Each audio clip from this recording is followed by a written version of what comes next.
I certainly have to say anything I say is general in nature and not financial advice. So, there'll be people auditing this later on.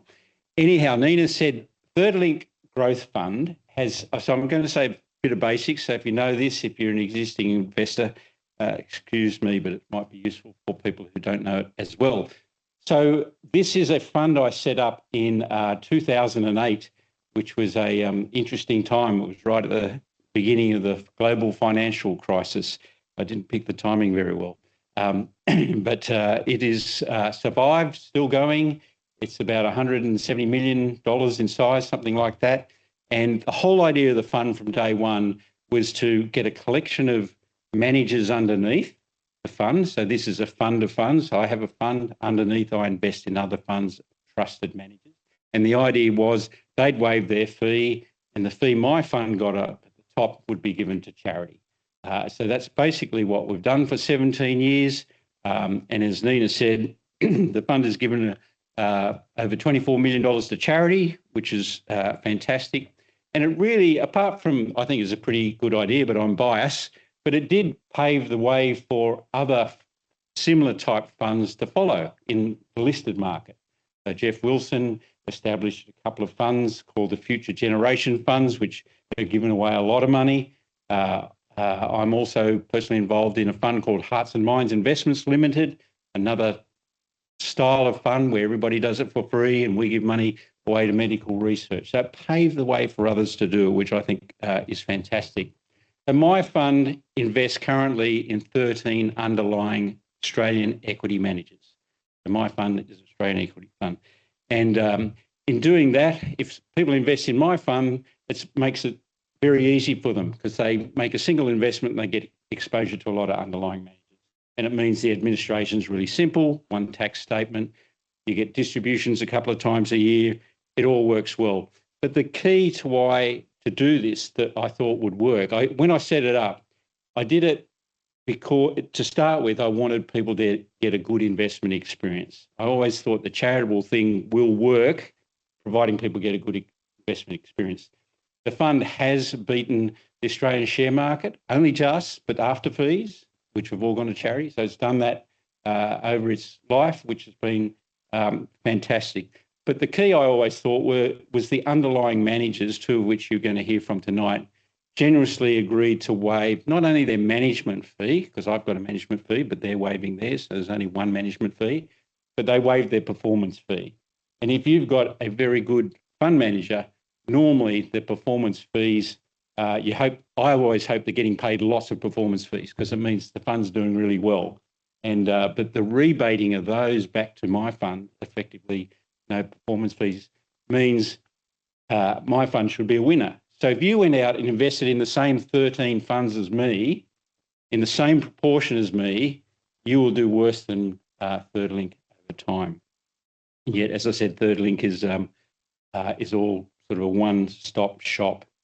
I do have an investment committee. There's other people apart from me who get involved in this, but we don't have to meet that often simply because when I invest in an underlying manager, the ride is normally a minimum of 5 years. So I stick with managers for a long time. I put plenty of work into seeing who I want to start with. And the way I choose managers is, a lot to do with just my experience having been in the industry for many years. But I choose them on their skill first and foremost. So I'm looking for the best managers. And then after I've found what I think are the best managers, I went to them and said, would you do this for free? So I didn't go along and just say, will anybody please do this for free? I don't care how good or bad you are. Number one was they were competent funds managers, which has been fantastic. I said I do change managers from time to time. It's pretty hard actually if you've got a manager who hasn't done that well for you, because it's like they've done it for free and they haven't done it that well. I've had a couple over time, so I've had to change them. It's a bit like kicking the family dog or something. Anyhow, I take it very seriously. I'm always looking for, got my radar out for new managers. I talk to plenty of experts. So I very much try to stay current with who's around. And in the last year, in fact, I think I've added 4 new managers to the stable. and taken a couple out. So it's, it's contemporary, it's vibrant, there's people looking at it, it's working well. And as I said, the performance has been pretty good. We've achieved, similar to the Australian share market, over 10% per annum in the 13 years it's been going, 17 years it's been going. So it's a competent return. And I have managers of different styles underneath, so they're not all clones of each other. You'll hear two tonight, which have their differences. So there's some managers that concentrate more on larger stocks, others concentrate on smaller stocks. Some are value managers, some are growth managers, all this lingo in our industry, but it's a whole bunch of different managers. I consider them very high quality. I know most of them personally, which is great. It means I can pick up the phone, I can ring Chris and say, apart from having a game of golf, Chris, what's going on in your fund? So that really helps in the whole thing. I said we pay distributions, so there's income that comes off the fund, like a normal managed investment fund. We pay distributions twice per year, and the yield is over time has been about 6%, which is comprised of dividends and realised gains from the underlying portfolios of the managers. We've got an important event happening at the moment. We want to change the whole administration setup of the fund. There's a group called Responsible Entity, bit of legal jargon, and we're changing them and other suppliers to try to make the fund a bit more efficient, cheaper to run. So we have to go to a unit holder vote for that. So if you are an investor in the fund, you will have received something from us already saying, we're doing some changes and can you vote?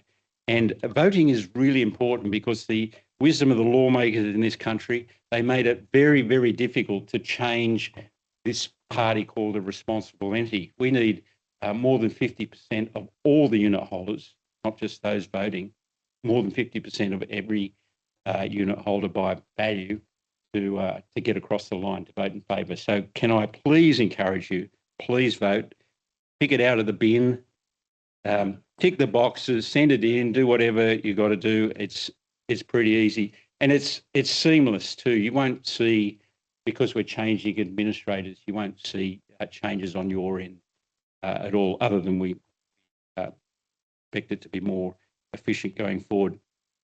Anyhow, I'm now going to hand back to Nina. She's going to introduce a couple of the underlying managers who are Chris Cuffe from 1851 and Jared Poll from ECP Asset Management, and they'll give you a bit of a feel of how they do it. So they're right at the coalface. I'm just investing in them, but these are the real people who do the real work. Thanks.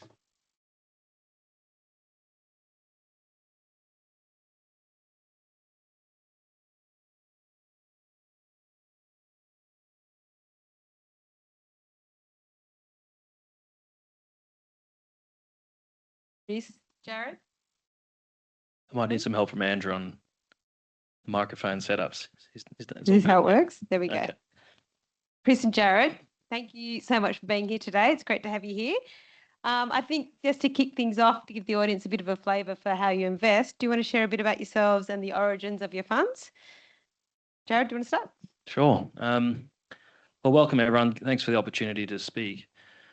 Usually we don't get the opportunity to connect with investors on a one-to-one sort of level or one-to-many level, but just to get to the question, I don't know if it was a lucky thing or a bit of a curse, but I actually grew up in a family of funds management. So my father's a well-known fund manager, and I worked for him at a firm called Hyperion, which you may know, for quite some time. I kind of fought against it for a long time, and I guess when I decided to accept the fact that this was my path, I really started to get into the business and realize how lucky we actually are to be in this industry and the kind of impacts you can have in charitable sense and in a personal development sense. But I set up ECP Asset Management in 2012, having left Hyperion, thinking I could do it a bit better. So far, so good. But so the opportunity there was, having come from a bit of a different background, to really sort of see how we can improve on the way things are being done. And the sort of core premise of setting up ECP Asset Management and why we did it was I think that traditionally fund managers just did everything. And it wasn't very clear to me that investors were very honest about where they take risks, why they take them in a particular dimension, and how they get paid for it. That's starting to change, and I think we're a bit ahead of the curve then, and it makes it a little bit more difficult. But it makes the job of someone like Chris all the more important to pick the right managers and put them together in the right way to ensure that you're getting the right risk-adjusted returns and not just paying away for stuff that you don't necessarily need to pay for. That was, as I said, a little bit ahead of the time, and it's been a bit tricky, but we've been very lucky to build a business that's quite substantial in size. We manage about $3 billion in assets for some of the most sophisticated investors in the country, and that's across public markets and private markets, domestic and global. I hope I've answered your question. I haven't gone too far off piste, but maybe I'll throw it to Chris. Yeah, Chris, your origin similar, or tell us how you started at 1851? Yeah, look, thanks. Good afternoon, everybody, and thanks very much for Chris and Nina for the invitation to come along today. It's an absolute delight to be here and privileged to be involved in ThirdLink. So my origins in funds management, coming up on 20 years. First gig out of university was at Challenger for 5 or 6 years, then moved into Wilson Asset Management for over a decade. Under Jeff Wilson, had a year out of the market, or a gap year if you like, before I co-founded 1851 Capital. Similar to Chris in terms of Chris founded this fund, as you mentioned, around prior to the GFC. Our timing was off as well. We launched ours just before the COVID pandemic, so the worst pandemic of our lifetimes, let's hope. So we launched in early stages of 2020. We're an Australian small cap fund manager. Today we manage around $650 million in assets, all listed assets. We've got a team of 5. We work very, very hard. We love what we do. We, as I say, we do work very, very hard, and I've lost a little bit of hair along the way. But certainly we really enjoy it. We enjoy the challenge that the Australian market brings, and everything that gets thrown with it. So that's a little bit about us. Fantastic. And you've both been managers with ThirdLink for over 5 years now, which is we're very appreciative of. And you manage a substantial amount of money pro bono. So why did you decide to join the ThirdLink family? Well, it's not something you can just put your hand up and say, please. We get asked the opportunity to participate, but I think generally, I mentioned before, we're very lucky to be in an industry which touches a lot of industries. We get to travel, we get to learn new things, we get to be exposed to bleeding edge technology, and for intellectually curious people, this is probably like the best job in the world. But you've actually got to give in the world to get something back. And I think that's probably something that, unfortunately, I think funds management is an industry where people tend to paint you with a brush of being greedy. But there are a lot of generous people in this industry, and I think there is a tendency to want to give back because we're so fortunate to be where we are. And when you're doing something for free, you've actually got to really love what you're doing. If it's not necessarily something that's a passion for you, I mean, everyone that works in our business would do it if they didn't have the job or not. It's the kind of thing that we just do in our spare time. And so why not provide that opportunity for other people to benefit from that? Because we have a substantial impact in the long-term well-being of these people if we do our jobs correctly. Yeah, similar to Jared, really. I mean, firstly, Chris is very convincing. So when he asks you for something, it's hard to say no. No, look, it's a privilege to be involved with ThirdLink, and a big part of our business at 1851 Capital. One of the key drivers was to give back. I mean, as Jared just mentioned, successful funds management businesses are very profitable businesses, the ones that do well. It's a very cutthroat industry at the same time. So we're very much of the view that it's really important to give back to society, and I think Chris has been an absolute pioneer in the funds management industry for many, many decades, and in particular with his product with ThirdLink. And as I say, $24 million donated to charities over the period that's been running is incredible, and to be commended. Oh, and Chris, we've been with your fund. I think Chris might have seeded it when you started, like at probably hard times, but obviously you've performed really, really strongly. You've recently celebrated your 5-year anniversary, so congratulations. And I know you were recently awarded Fund Manager of the Year, so another kudos to you. It's significant.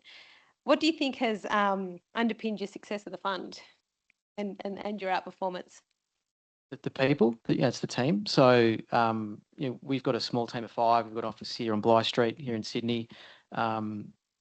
We were very, very selective. People always say that about teams, but we were really picky about the team at the outset and who we wanted to work with and thought could add value to what we were trying to achieve. So I think that's been a really, really big part of it. And it's been very, very challenging. And anyone that starts a business who thinks they've got a business plan and they're lying to you if they say to you it's all going to plan, because it doesn't. And that's been a big learning, and launching into the biggest pandemic of our lifetime was an experience, let me tell you, and character building at the same time. But pleased to say we've come out of it really strongly. We've delivered a 16% return per annum after all fees and expenses over that 5.5-year period, well ahead of our benchmark. So we're not complacent. So collectively the team are the largest investors in the fund. So it's important that you're well aligned with your fellow investors, we believe, in terms of having plenty of skin in the game. Absolutely. And Jared, for ECP, you take a bit of a distinct approach, focusing on potential as much as performance when identifying the high growth companies and tuning out the market noise. I think that's probably an important point. So, how do you hold up that discipline when markets are volatile? Yeah, you didn't mention that we've had a poor year of performance this year, so I'll just own it. But no, I think just to come to the question, there's very different styles of managers.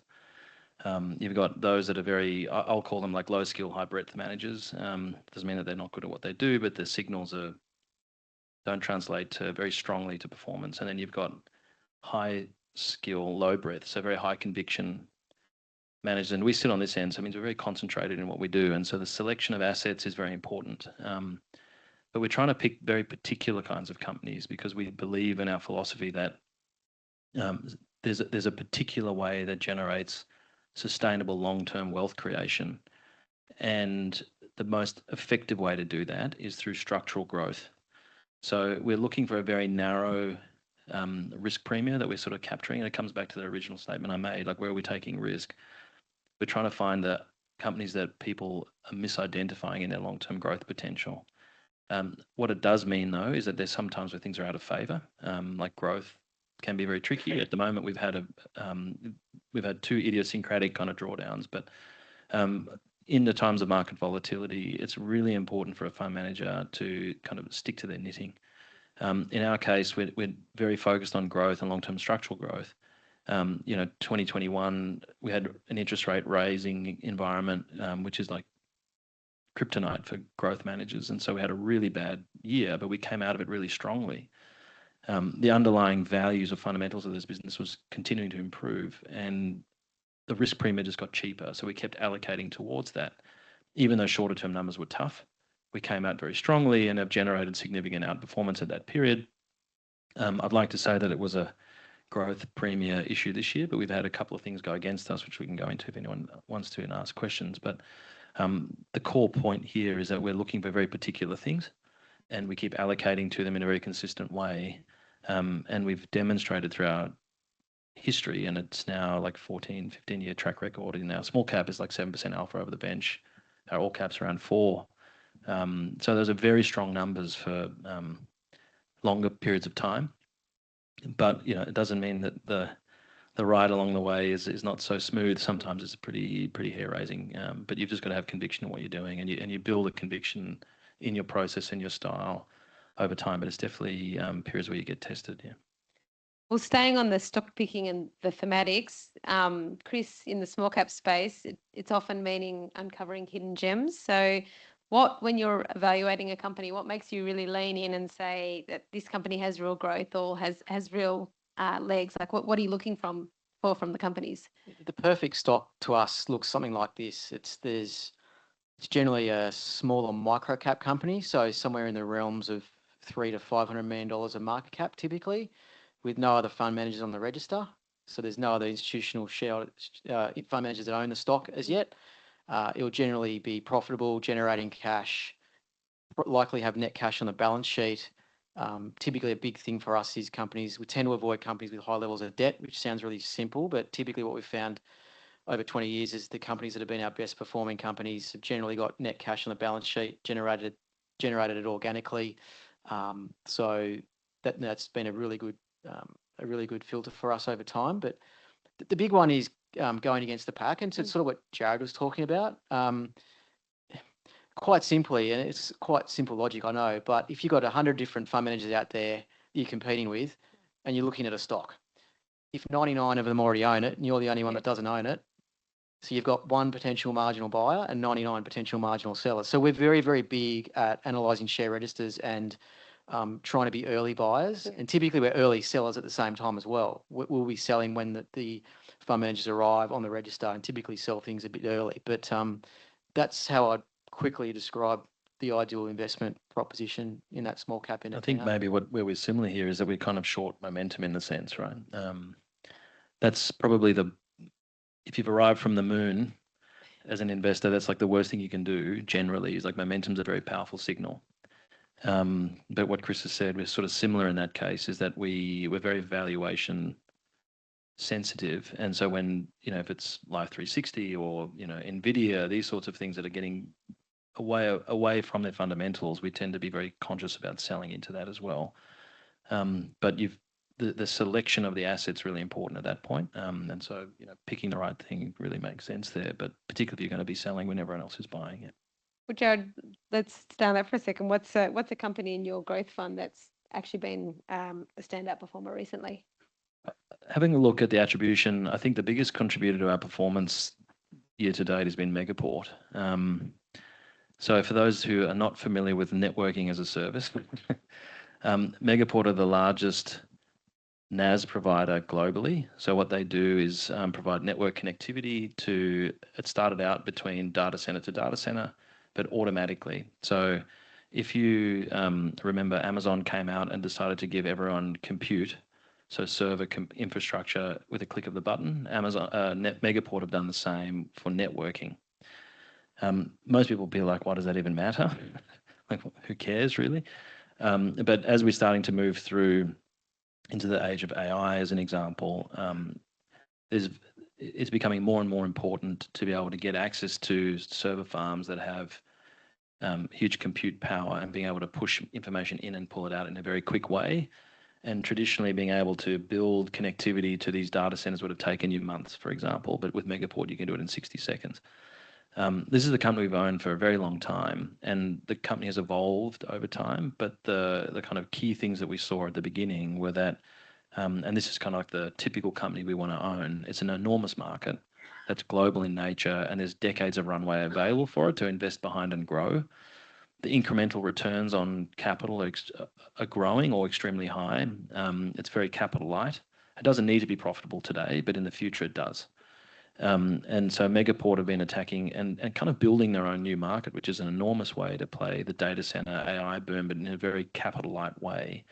And I think this year it went from $5 to $16 in the space of sort of 6 months, on the back of people starting to understand what we've seen for quite some time, and the runs are starting to get on the board. Yeah.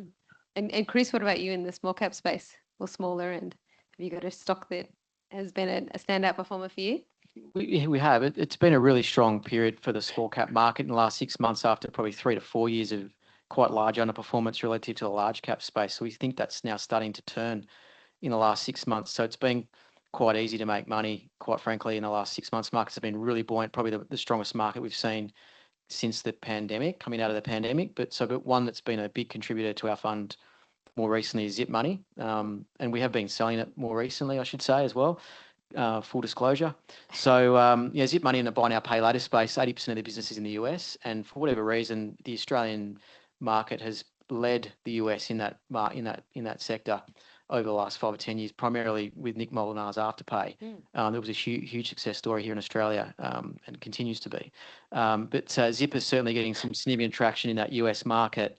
The share price has lifted from around $1.20 to $4.50 in the space of the last 6 months. So it's certainly had a really strong period, and prospects look strong for them. But given the share price gains we've experienced for the fund, we as Jared said, we like to manage our risk and don't like to let two individual positions get too big a weight in the portfolio. So we have been trimming that one more recently. Okay, well, let's turn to a theme that's been front of mind for a lot of investors recently. It's gold. So the price of gold has been rallying strongly and is up more than 50% this year alone. I think in September, the small caps were boosted by gold-related stocks, with the small resources index up around 14%. Chris, I know you don't hold any miners directly, but how do you gain exposure to a gold without holding mining stocks, or do you have an opinion on what's happening here? Yeah, I'd avoid it at all costs.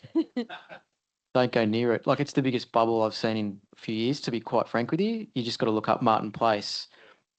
You've seen the lines, people queuing up to buy gold bullion every day. I mean, that's been there for decades, that place, and they've never seen light. So you're sort of seeing that type of euphoria, that type of activity, just those little things you pick up. Now, it might go up another 30 or 40%. Yeah. But geez, I know it's going to fall really hard. And just put it in context, so far this calendar year, I think the price of gold's up 50 or 60%. It's on target to be the second strongest year for the spot gold price in 50 years.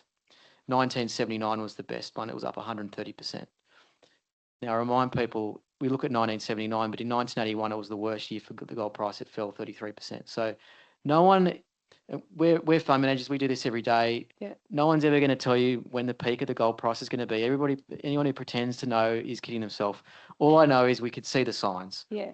And, there's record money flows going into gold ETFs at the moment, queues at Martin Place. It's not just happening in Sydney, it's happening globally. Someone sent me some photos today of similar lines that are throughout Asia, in Hong Kong and in Hanoi. So, I would sell every bit of gold you've got. It seems like they've all jumped. I'm allowed to give advice, but I don't know if you all know the Labubu craze. You probably got granddaughters or something. So that was the one prior. You'd go down to Pop Mart in George Street and there was lines out, but they've all left and now they're buying gold. So I think. So you got a similar view?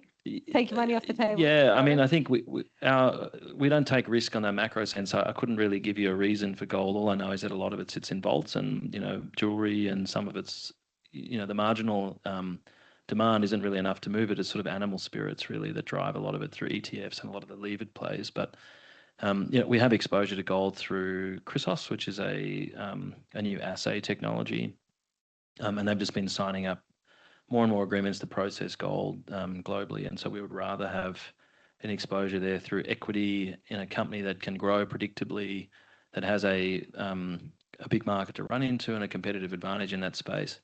At the moment it's great because gold price is up, and so all of the kind of miners are saying, great, we've got the ability here to put this technology into the business. I mean, that hasn't been a straight line from bottom left to top right either. That share price has definitely been challenging for us, but the fundamentals have been working in a way where we have comfort that if they keep doing the right things, at a certain point, the profit will drop at the bottom of the line. So that's how we have exposure to it. I'm not lining up in. I do have some Krugerrands though, but I might go and sell them on Martin Place. Might be a market for it. So a lot of investors in the room hear the noise: rates, inflation, geopolitics. How do you both cut through all of that and stay focused on long-term returns? Oh, ChatGPT. I think it's pretty tricky. I think you've just got to really focus on what it is you do well. In our case, we don't take risk on dimensions that we don't have an edge. So we use a lot of market implied data for valuations, etc. So we'll imply discount rates or equity risk premium. So we're not taking a bet against the market on what the currency should be, or we're not taking a bet against the market on what interest rates are going to look like. Where we're taking a divergent view is on our equity view and where the earnings profile will be. And if we've got a view that's better than the market, we tend to have overweight positions. If we think that it's going to underperform relative to market expectations, we may not own it, or we'll have an underweight position relative to benchmark. Sometimes that works in your favor and sometimes it doesn't, but I just don't want to be taking unintended bets in the portfolio. That's the worst thing for a fund manager. Having intended bets is really important. And they do creep in, sometimes you just might find some weird correlation in your portfolio that you have no idea that you're actually betting on Labubus, for example. But hopefully we can weed a lot of those out and make sure that we're really focused on what we're doing. Because that way we can own the results. We can't sit there and say, well, we had a bad year of performance because we didn't expect that interest rates were going to climb. We should say, well, we had bad year results because we've had some bad stock picks, for example. We've had bad position sizing. And in years that have been good, then we can own them as well. So, it is a bit stressful to kind of see what Donald Trump's up to every 5 minutes. And, but that's probably, instead of doom scrolling on TikTok, or doom scroll on X and have a look and see what's going on. But outside of that, we just try and stick to what we're good at. Yeah. So it's similar, Nina. Really, it's belief in your investment process and sticking with it and being true to it. And accepting we are human. Fund managers will have good and bad years, and that's just the reality of it. And but the belief and sticking to your knitting and not diverging and panicking at times where things get hard, because they do get hard, very hard at times. And trying to chase things that like at the moment people are chasing gold. So that would be the last thing we want to do right now, and it's just having that core belief that we've done this for over 2 decades, and there's a process and a team that we believe in, and just continue to stick to the knitting, and over time the results will flow if we work hard and do our job correctly. The only thing that I'd add to that is, it sort of just popped in while Chris was talking, but it's quite challenging actually being in a markets facing business, because like if we just talk in our global portfolio, we don't own Nvidia, for example, or we may not have gold exposure in our Aussie domestic portfolios. But there's a real business risk in not following the crowd. Like if you ignoring what everyone else is doing, it can lead to significant underperformance in the short run. And that can really put your business at risk. And so it really tests your mettle, like how much do you really believe in what you're doing? Like this year, we're sort of circa 10, 12% under the bench, but there's been periods where we've had bigger underperformance, and you've really had to stick to what you're doing. And I mean, we're either arrogant or, stubborn. Yeah, I don't know, maybe it's probably a bit of both, but that business risk is material.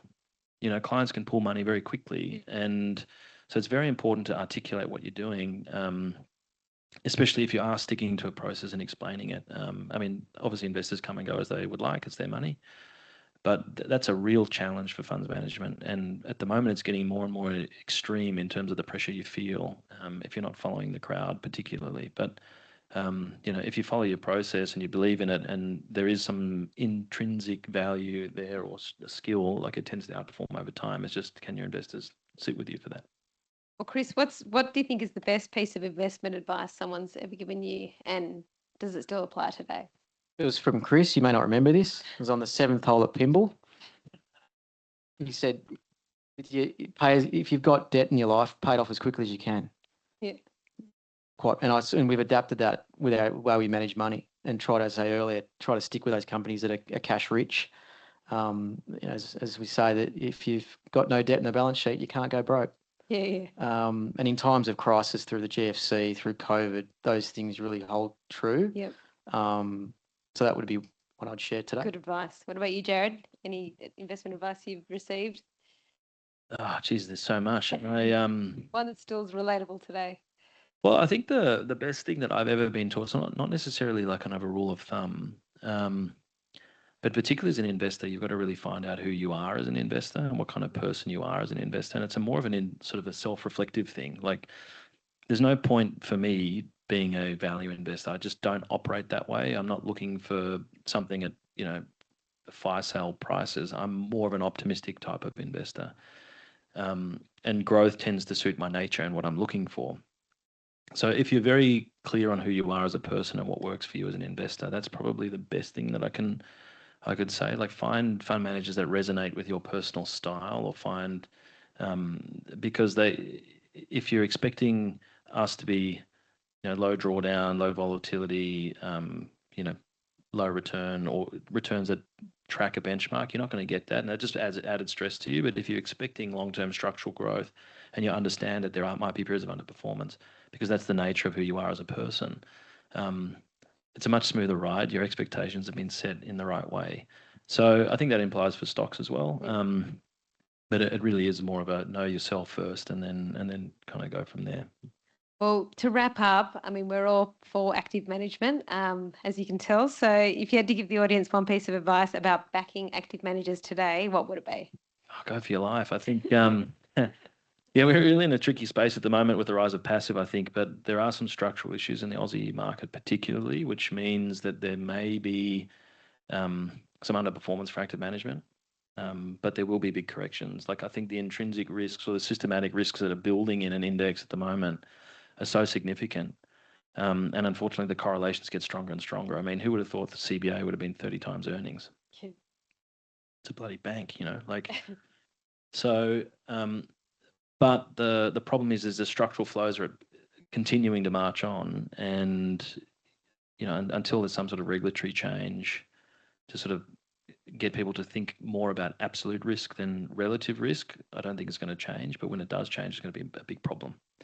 So that's the environment for active management. We're actually sensible about risk management, about valuation, and trying to find structural growth stories. And then the second part of that is that it tends to favour more small cap, I think, because there's a lot more disconnects in pricing here, and you see at the bigger end of town, there's probably bigger valuations that are not really deserving of the kind of growth profile. Yeah, I think in terms of things that I'd personally look for in an active fund manager. Firstly, how aligned are you with the manager? So how much skin in the game have they really got? How much money? How much is on the line for them personally, in terms of what they're trying to do and what they're trying to achieve? For us as a small cap fund, our key differentiating factor versus the street is that we're capacity constrained. So most fund managers won't say this, but the larger any fund manager gets in terms of size, the harder it is for them to outperform. And as they get bigger, the outperformance generally gets eroded over time, and that's been an experience we've seen across many different funds over a long period of time.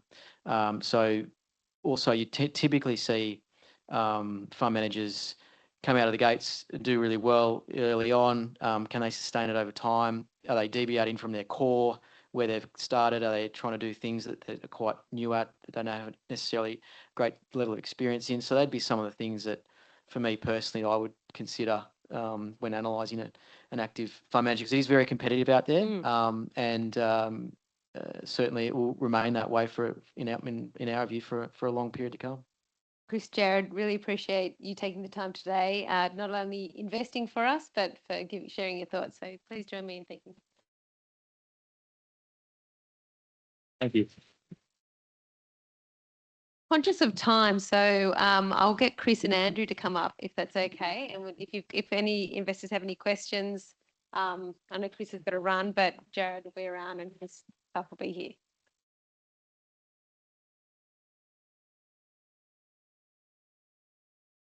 Who would have thought I'd get the opportunity to interview Andrew Denton?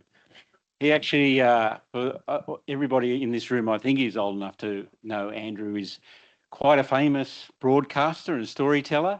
And he once ran a show on the ABC called Enough Rope, and I got in a bit of strife at one stage, and he invited me on the show. I'm not sure he knew, but his people back behind him did anyhow, and I thought, I'm not going to do this. This guy's going to eat me alive. And thank God I didn't. But anyhow, I'm not going to eat you alive today, Andrew. Yeah, but I still have the questions, Chris, and... But okay, we know you are a well-known broadcaster and storyteller, as I said, but you also, most people do not know that Andrew has spent a long time now working on a group that he established called Go Gentle Australia. So can you tell us a little bit about it, and tell us, is there a personal story of why you started it? What's behind it? Sure. Just before I do, and just to go back to what you said about your daughter having no idea who I was, just to set everyone's mind at rest, there are 5 stages of show business, and they are: who's Andrew Denton? Get me Andrew Denton. Get me a young Andrew Denton.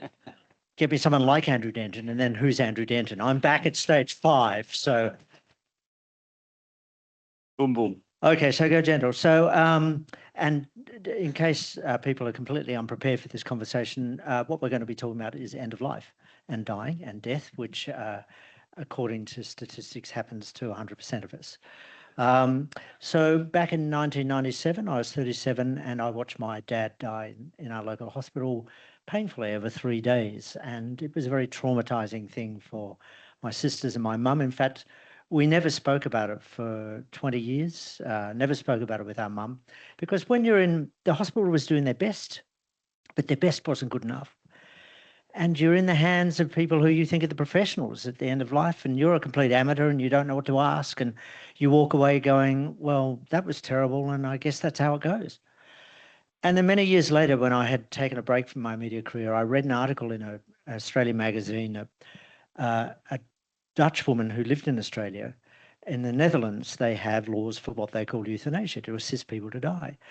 And I read the account of her father's death the last week of his life, he was a judge and he had cancer and he had a scheduled time where the doctors would assist him to die. And he spent his last week with his friends coming and paying him honour, with him tidying up all his personal affairs. On his last night, it was just with his family. They'd said everything they wanted to say. He listened to his favourite Mozart. He sat out in the garden. He woke up the next morning. You know, he knew what the path of his cancer was going to be. It wasn't good. And the doctors came and they said, "Is this what you want to do?" He said, "Yes." And he was gently assisted to die. And I contrasted that with my father's death. And I thought, well, why don't we have that in Australia? And I didn't know then that simple question, you know, which I summarised as why do good people in this country die bad deaths, would lead to me really spending the last decade of my life engaged in the question of what happens to us at the end of life, the politics of that in Australia, and what I've discovered is a still very, very powerful group of people within this country, within our medical profession and elsewhere, who are determined to impose on us an end of life which may not be either what we want or what we need or which suits our values. So people here probably know voluntary assisted dying is state-based legislation. I think it started in Northern Territory, then stopped in Northern Territory, and then finally started up again in other states. But to get the policymakers to work with the policymakers to get it across the line, to get it into law, which it largely is today, but you can talk about that. This is a very confronting and deeply personal topic. So how did you navigate those conversations with both the public and the policymakers? It is, it's probably the greatest confluence of all almighty rivers of our society that I can think of. You've got religion, you've got ethics, you've got morals, you've got politics, you've got medicine, you've got law. And they all flow into this one discussion with equal ferocity, and people feel equally animated no matter where they stand on the subject. But what I found, so just to quickly put you in the picture, a lot of the last 10 years I've spent campaigning state by state, parliament by parliament, often politician by politician, to get a law passed for assisted dying around Australia. As you said, it's a state's issue. And the way I found to approach it was, I guess, how I approached it, which is there was a nurse in Adelaide who said to me beautifully, and I never forgot this expression, the nurses were the one medical body that supported a law for assisted dying ahead of all the others. Why? Because they're the human ones at the bedside that see the suffering and hear the calls for help. And she said to me, she was very tearful, and she said, we just have to do better by each other, human to human. So that's how I've approached all my conversations, including with people who strongly disagree with me. Some of the best conversations I've had over the last 10 years, and they've been with lawyers and ethicists and priests and doctors and palliative care specialists and nurses and people who are dying and their families, have been with people who are angry with me. And, it was interesting listening to Jared and Chris just then. I felt there was a humility to what they were saying. I think humility in the face of end of life is appropriate, because whether you're religious or not, it's a transcendent spiritual experience. And I realized as I spoke to so many politicians who didn't vote for this, that many of them were bringing deep life experience, some experience of someone dying in their lives, which was very, very powerful to them. I recall a Liberal MP in South Australia. I spent a very weird month literally camped in the South Australian Parliament House, and MPs would just introduce me to other MPs, and I'd talk to them about this. And he buttonholed me one day, and he just started talking to me about how his grandfather had died. And to my surprise, he burst into tears. And we spoke about that for a while, and I tried to console him. And I was intrigued that he didn't vote for the legislation despite what he knew. So how I approached it always was at a human scale, and unless there was an act of real deliberate misinformation or professional malice to always give those that had a different view the human understanding that they were coming at this difficult subject from a particular well of experience. So just going from there, what are the common misconceptions about voluntary assisted dying? I think the two are that it's giving up. It's giving up on life. I have a very close friend who's of Greek heritage, and he said to me, "Look, my father fought to the end. I mean, why would you give up on life?" And I think the second one, which is related, which was one of the strongest arguments put for why you should never have a law to legally assist people to die, is, well, aren't vulnerable elderly people going to be coerced to die by greedy relatives? Now, there's substance in that question, in that we know elder abuse exists and we know financial elder abuse exists. It's not hypothetical. But the reality is, let me try and put it to you this way. You're seriously ill. You know that the pathway ahead is not going to get better. It's most likely going to get worse. And one day, a question forms in your head. Maybe this is going to be so bad that I want to ask somebody to assist me to die. Now, put everything else aside. Imagine asking yourself that question. And then comes probably the harder bit, which is to raise that with the people you love, with your wife, with your kids. The coercion that we've discovered since these laws exist is not to people doing this. It's all the other way. It's from families. Don't do it. Please don't do it. We don't want to lose you. And then, assuming your family are prepared to support you, and even if they're not, then under our law, you have to find two doctors independent of each other who assess you and who say that you're eligible under the terms of the law, which generally means you have 6 or 12 months left to live. But you're dealing with a system, and we'll come to this, I'm sure, a bit later, where many health professionals, for different reasons, often faith-based, strongly oppose this choice and do and are doing and will do a lot to try and discourage you or, in fact, directly obstruct you. Once you've got through all of that, you've been assessed as eligible.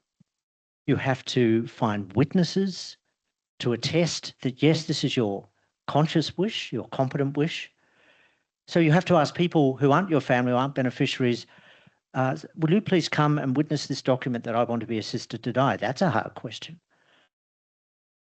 You have to consistently prove that you're mentally competent. And then when all that's happened, you are legally, pharmacists from a statewide pharmacy service will come to your house. And at any point you can say no, of course. And they will leave a medication with you, and they'll give you specific instructions, because it's not just like taking a cough mixture. There's certain things you have to do about when you think the time is right. You can mix this up and you can drink this medication. And imagine that you choose a day where you're done, where you're going to say goodbye to everything you love and everyone you love. Imagine how hard that is. So that's the greatest misconception, that this is somehow giving up. And what we find is that this has now been a law in Victoria since 2019, that about a third of people that legally have a right to this medication don't use it. They hang on and they hang on and they hang on, or they choose not to use it because they just can't. They just can't say goodbye. And that's, you could never write it into a law. They always talk about safeguards for these laws. That's the greatest safeguard. There was a doctor in Oregon called Peter Regan who put it beautifully. There's not much humour in this space, but this was amusing. He said, I don't know why anyone thinks there'd be an avalanche of people wanting to use this law. Turns out people just don't want to die. Turning to Third Link. So I said before on the podium, Third Link was established to give people both a good investment journey, but also its key purpose was to assist charity. And we said already a couple of times, Third Link's given away around 24 million in its life so far. That annualises at the moment at around 1.7 million a year. We support a number of charities. I generally tend to support charities for a minimum of 3 years. These are charities with deductible gift recipient status, if you're into jargon. So minimum 3 years, many of them for many more years than that I've supported them for. So it's quite a number. They're all been listed on the website since day one. So one of the charities we support is Go Gentle. With our funding, what have you been able to do that you may otherwise not have been able to do in Go Gentle? Look, I'm incredibly pleased to be able to be here and to acknowledge and thank you, Chris, and ThirdLink and Jared and all your managers, fund managers, for the support. Because first of all, the fight to legislate these laws, how I came to be doing that is that I spent a year traveling around Australia before I set up Go Gentle, and I spoke to everyone across the spectrum of this debate. And what I discovered was, yes, there had briefly been a law in the Northern Territory which was overturned in an unprecedented fashion by the federal government. They took away the Northern Territory's rights even to debate that law, which were only returned a couple of years ago. And what I discovered was there'd been something like 50 different attempts in other states to pass this law. They'd all failed. And that was because there was this incredibly unfair equation. Fighting for these laws for people who are terminally ill, their traumatised families, local dignity groups who were very committed but had few resources, and against them were literally the most powerful interest in Australia. The Catholic Church, the Anglican Church, every peak medical body from the AMA down other than the nurses, and of course all their political surrogates in every parliament. And I saw a massively unfair fight. Now, because of my professional background, I had both connections and I had a very good contact book, and I had professional experience as a communicator. So I decided to create political campaigns for change. But to do that, I wanted to bring in professionals. I wanted to bring in professional political operatives, professional political communicators, professional marketers, professional ad campaigns. I was working briefly until he tragically died prematurely with a man called Neil Lawrence, who ran the Kevin 07 campaign. And Neil had a maxim, which is it's not what politicians think, it's what they think everybody else thinks. And our job was to take this issue, which had always been debated in the shadows of Parliament, and make it so big. I was able to launch Go Gentle at the National Press Club, and I said, I've come here, I started the speech by saying, I've come here today to light a fire. But to do that required money. There was no other way to do it. We got everyone at low bono rates and mates rates, but it still required money. You know, Victoria was the first parliament to pass this law. I can't tell you what a brutal, more than year-long knife fight it was, right down to the last vote. It only passed by 2 votes. And we paid for an ad in the Herald Sun and the Age the morning that debate started. And that debate wasn't going to change a single vote. But what it did do, and I know this because we have plenty of allies in the Liberal Party room, which was then the opposition and who were more opposed to it, because their leader raised the ads, it made them think what Neil Lawrence was talking about, which is shit. If they've got the resources for this, what else have they got the resources for? How much pain are we going to wear? So what ThirdLink support enabled us to do there's been campaigns in 6 states and now in the Northern Territory, which ironically is the one place in Australia which doesn't have this law. It's enabled us to maintain public pressure. It's enabled us to keep professionals on who are working round the clock. So right now we're working in Victoria, where they're attempting to amend the law to make it more accessible. The first one written was very conservative.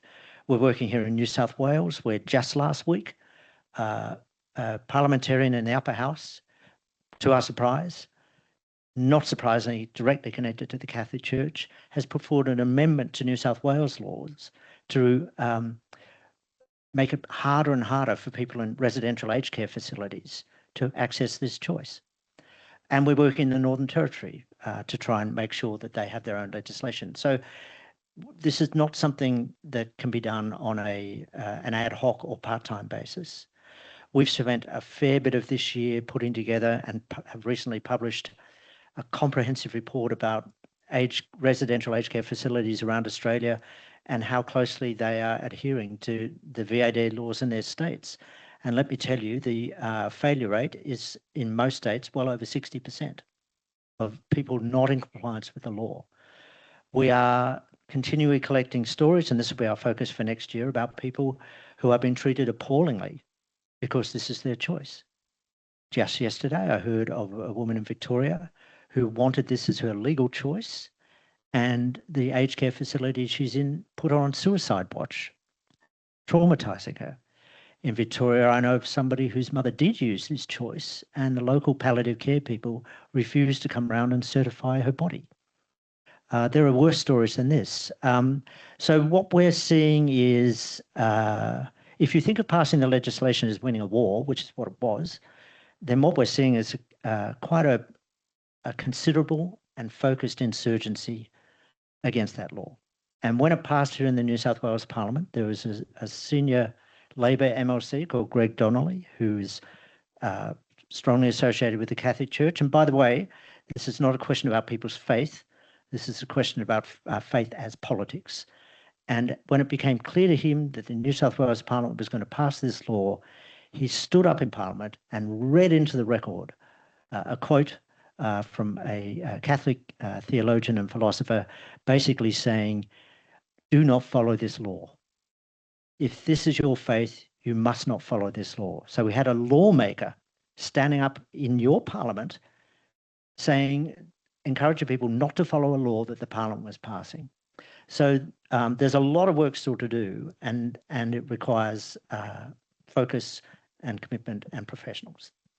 So when Third Link supports a charity, I think I said before, my starting point, it's a bit like choosing fund managers. I stick with them for quite a number of years, but I do the same when I'm supporting a not-for-profit organisation. So how important for you is it to know that you have multi-year funding up front in terms of flexibility and planning and all that?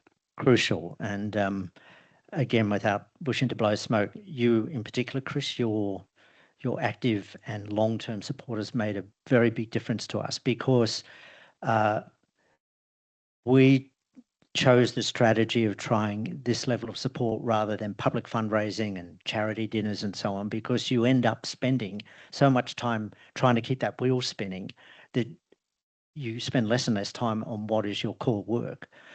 So this enables us, we have a really good team at the moment. It's 3 full-time equivalent, 5 people. Our CEO is the former Chief Medical Officer of Medibank Private.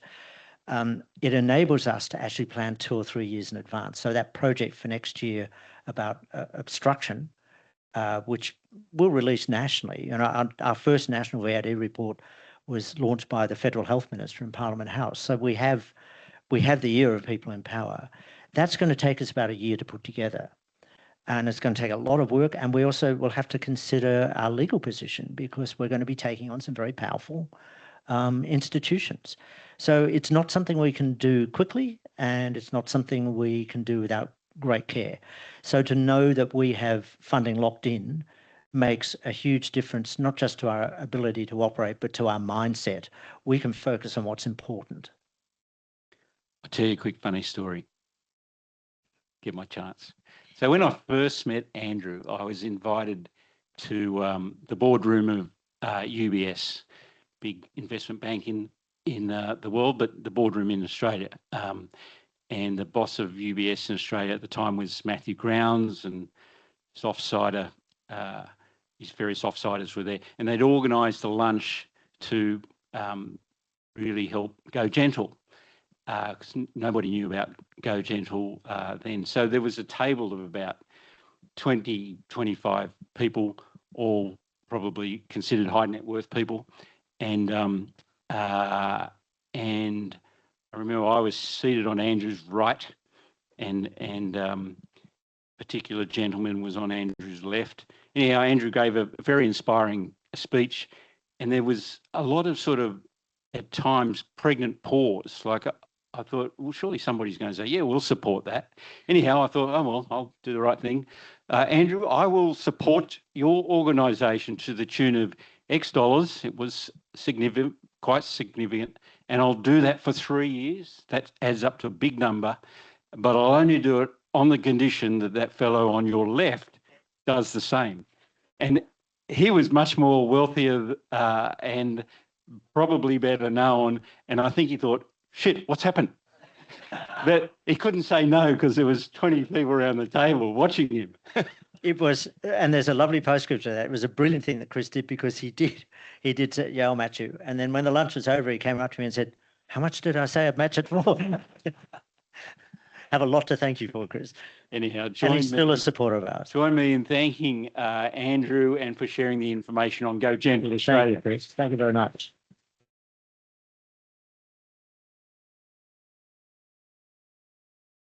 Well, thank you, Chris and Andrew. They're going to stick around and have a few drinks. If you're very welcome to join us. As Chris mentioned too, we have some forms for anyone wanting to vote tonight for investors. You can fill them in and see me. But I do want to say a big thank you also to Chris for setting up this fund. I think, you've actually inspired me a lot. I've been working in the funds management industry for over 20 years, and I think it's great to be able to work in something that you love. I'm obviously not an analyst, but I love doing what I'm doing, but to be able to give back and also invest in a fund like this personally and see the benefits of where it goes in society is really great. So thank you for doing that and keep it going. But thank you all for joining us, and come and have a drink with us. Thank you.